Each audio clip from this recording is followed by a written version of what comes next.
You have a dimple as well I as. do have the dimples, yep. Yeah.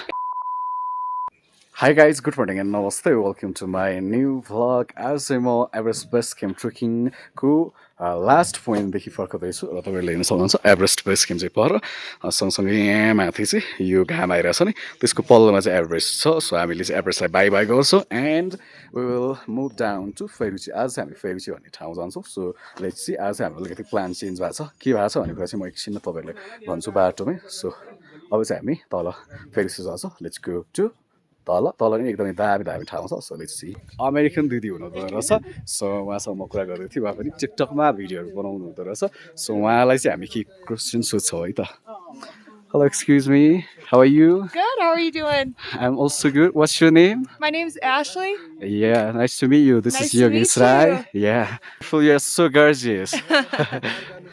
You have a dimple as well I as. do have the dimples, yep. Yeah. Can you tell me about yourself, something like your country and your journey?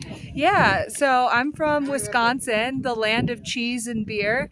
And I came out here because I was looking for an adventure. I've done the Mount Fuji trek Yeah. and decided that this would be a cool one to do next. Yeah, that's a pretty good idea. Yeah. Could you tell me what's been your best thing in this region?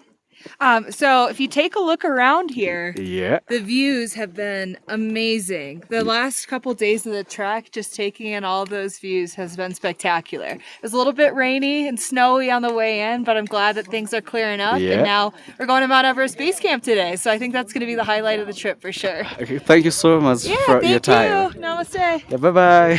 Bye-bye.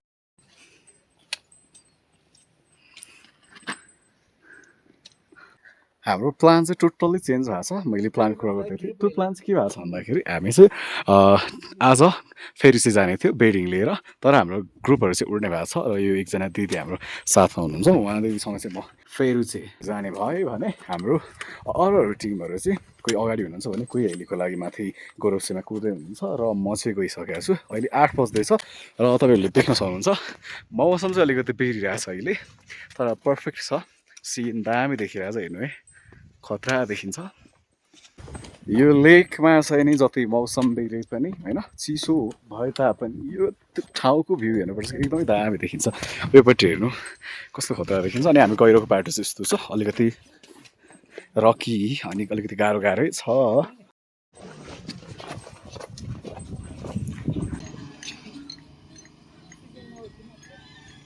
अहिले चाहिँ 12 बज्न लागिरहेछ हामी चाहिँ थुक्ला पर थुक्लामा खाना खाएर नि अहिले तल फेरिचका लागि झर्दैछु सो आज चाहिँ अब योभन्दा माथि अलिकति पुरानै ट्रायल थियो सो मैले यहाँ बिचमा चाहिँ भिडियो बनाइनँ र अब चाहिँ हामी फेरि चाहिँ जाँदैछौँ फेरि चाहिँ भनेको अलिकति नयाँ ट्रायल पनि हो त्यही भएर मैले तपाईँहरूलाई देखाउनै पर्ने हुन्छ सो फेरि चाहिँ जाने बाटो चाहिँ यस्तो छ यहाँबाट चाहिँ दिङबुची जाने हो हिजो हामी दिङबुचीदेखि आएको थियौँ भने अस्तिको दिन अब हामी जाने भनेको यस्तै ओह्रालो त्यसपछि ओह्रालो निस्किसकेपछि यस्तो प्लेन सिधा कि पुरै तराईको जस्तो सिधा एउटा बाटो छ त्यही बाटो हामी जान्छौँ लगभग यहाँदेखि हामीलाई 1 घन्टा 20-30 मिनट चाहिँ लाग्छ होला एकदमै तर हावा चल्छ यो मुनितिर चाहिँ अहिले नै एकदमै धेरै हावा चलिरहेछ